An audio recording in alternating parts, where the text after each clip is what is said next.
कर्म का बंधन अवश्य निर्मित होता है, किंतु कार्य का बंधन निर्मित नहीं होता पार्थ।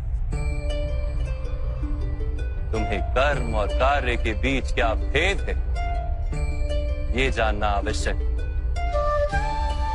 सभी कर्म कार्य हैं, किंतु सभी कार्य कर्म नहीं।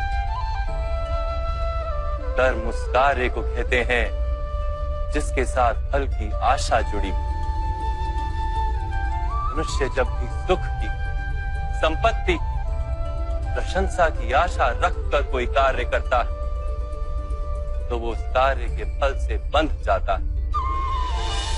जब किसी कर्म को फल की आशा से किया जाए तो उसे सकाम कर्म योग कहते हैं, और जब किसी कर्म को बिना किसी फल की आशा से किया जाए तो उसे निष्काम कर्म योग कहते हैं। इसी कारण से उसे बार बार जन्म लेना पड़ता है। वास्तव में मनुष्य को कोई कर्म नहीं बांधता, उस कर्म से जुड़ी आशाएं उसे बांधती।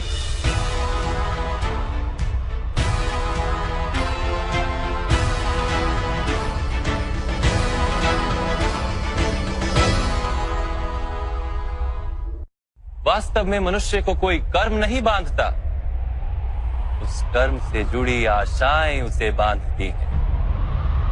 वो कैसे माधव?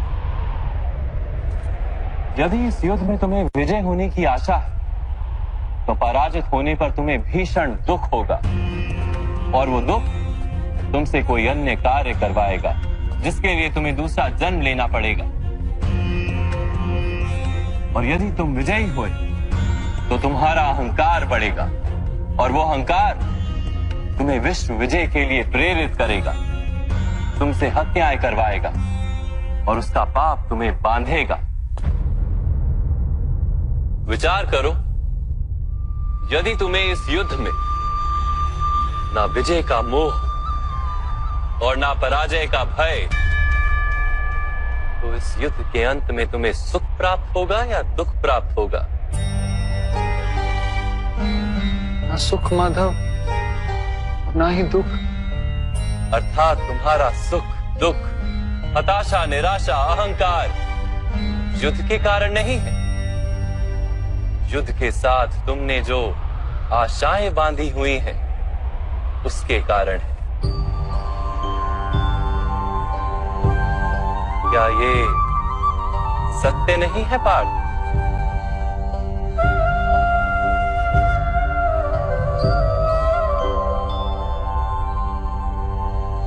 सुख दुखे समे कृत्वा लाभा लाभो जया जयो ततो युद्धाय युज्यस्व नैवं पाप मवाप्स्यसि। अर्थात सुख दुख को समान मानकर लाभ हानि जय पराजय का विचार किए बिना यदि तुम युद्ध करोगे कौन्तेय, तो तुम पाप के भागी नहीं बनोगे। इसी को कर्म योग कहते हैं। जो सांख्य का ज्ञान प्राप्त कर लेता है वो ये जान लेता है कि वो शरीर नहीं, केवल एक आत्मा है। शरीर के भोग और अनुभव तो केवल मृत्यु तक है, अर्थात वास्तविक नहीं, केवल माया है। उसके लिए कर्मयोगी बनना सरल हो जाता है। परंतु माधव, यदि कार्य से बंधन निश्चित है तो क्या संसार का त्याग करके संन्यास लेना उचित नहीं? इसी विचार का परिणाम है कि आज ये युद्ध हो रहा है पार्थ।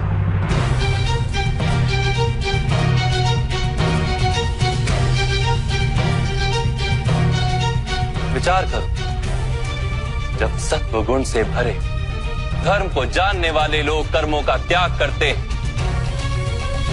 तब अधर्म से भरे लोग भी संसार को चलाते हैं।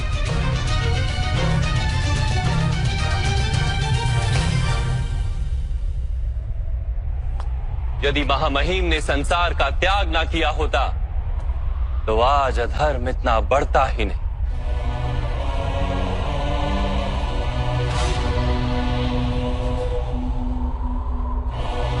और तुम्हारे पिता ने यदि संन्यास ना लिया होता तो आज भ्राता युधिष्ठिर सुख से राज कर रहे होते।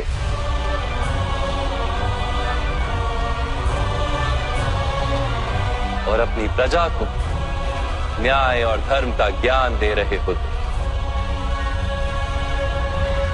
किंतु दुखदायक बात तो यह है पार्थ कि सत्व गुण से भरे मनुष्य ही संसार को लाभ दे सकते हैं, किंतु वो ही संन्यास का विचार करते हैं।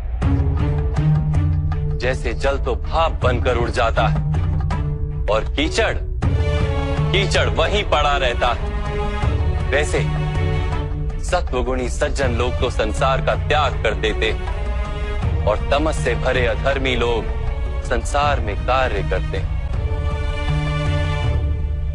इसी कारण से संसार में पाप और अधर्म बढ़ता है।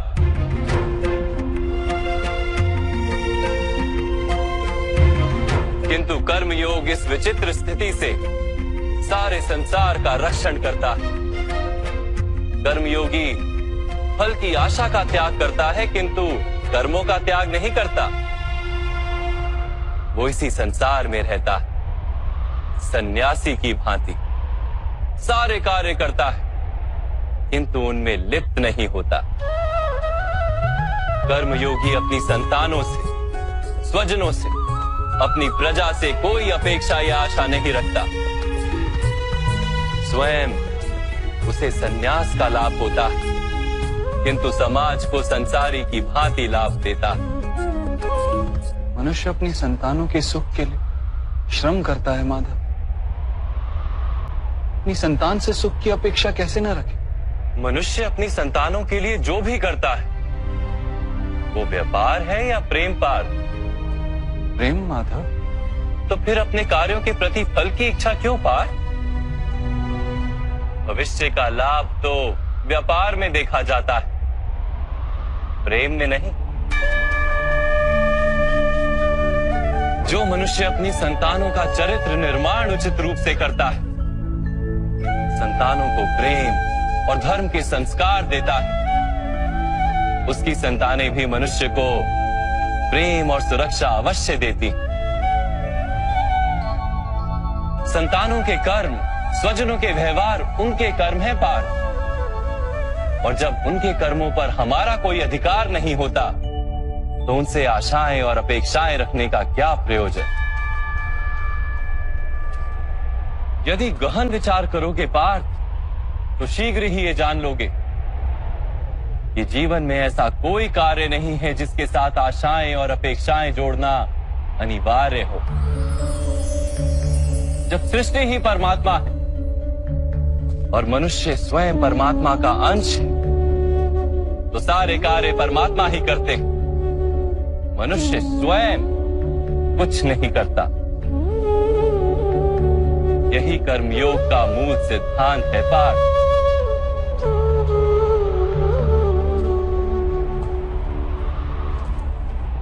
तुम्हें भी कर्मयोगी बनकर ये युद्ध करना आवश्यक है पार्थ। त्रिगुणिया विश्या वेदा निस्त्रिगुण्यो भवार्जुना निर्द्वंद्वो नित्य तत्वस्थो निर्योग क्षेम आत्मवान। 3 गुणों का त्याग करके निर्गुण बन जाओ पार्थ। इस द्वंद्व से मुक्त हो जाओ। सदा सत्व अर्थात परमात्मा में बुद्धि लगाकर कर्तव्य का वहन करते रहो। कुछ प्राप्त करने की इच्छा और कुछ प्राप्त किए हुए का रक्षण करने का विचार त्याग दो पार्थ और अपनी आत्मा को स्वतंत्र कर।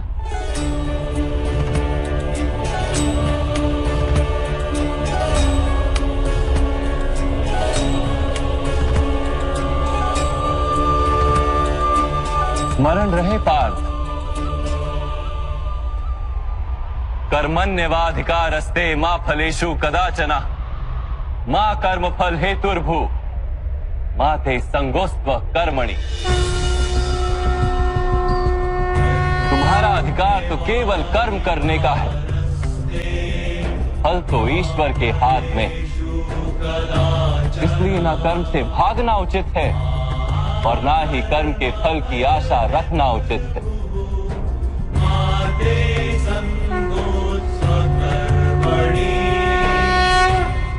जो फल का त्याग कर दे परंतु कर्म का त्याग ना करे, ऐसे कर्म योगी को कैसे जाना जा सकता है माधव? विश्या विनिवर्तन्ते निरहारस्य देहिनः रसवर्जम रसोप्यस्य परम दृष्ट्वा निवर्तते। सुनो पार्थ, जो स्वाद से छूटने के लिए भोजन का ही त्याग कर देता है, वास्तव में उसके मन से स्वाद की लालसा कभी जाती ही नहीं। उसे दोहरी हानि होती है। एक तो वो निर्बल हो जाता है, जिसके कारण परमात्मा को प्राप्त करने का जो प्रयत्न अनिवार्य है उसे वो नहीं कर पाता, और दूसरा, सदा ही उसका मन स्वाद की लालसा से भरा रहता है। इसलिए भोजन का त्याग करने से उत्तम है स्वाद की लालसा का ही त्याग कर दिया जाए। कर्मयोगी अपने मन की सारी लालसाओं को खींच लेता है, जीवन को कर्तव्य मानकर कार्य अवश्य करता है, किंतु उन कार्यों से जुड़ता नहीं। और बात, जो व्यक्ति अपने कार्यों से आशाएं और इच्छा नहीं रखता, उसी के कार्य पूर्ण होते हैं। एक असफलता से दुखी होकर जिसका मन डोलता नहीं, एक सफलता से आनंदित होकर जो स्वयं को सर्वश्रेष्ठ नहीं मानता, ऐसे ही व्यक्ति को कर्म योगी कहते हैं। और ऐसा व्यक्ति जीवन में बार बार सफल होता है।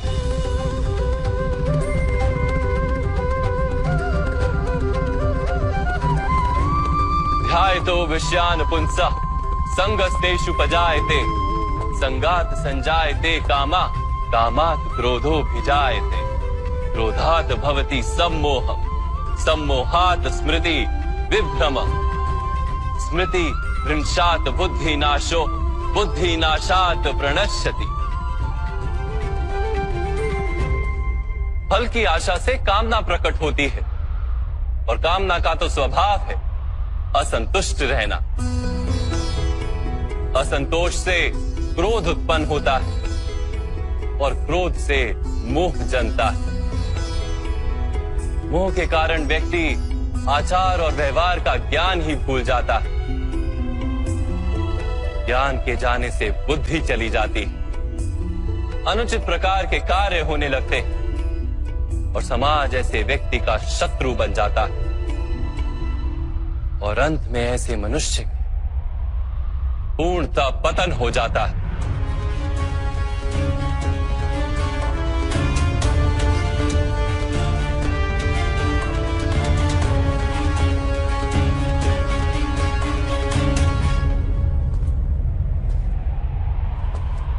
जैसे भ्राता दुर्योधन, उनके सेनापति महामहिम उनके ही शत्रु हैं, और तुम्हें विजय का आशीर्वाद दिया।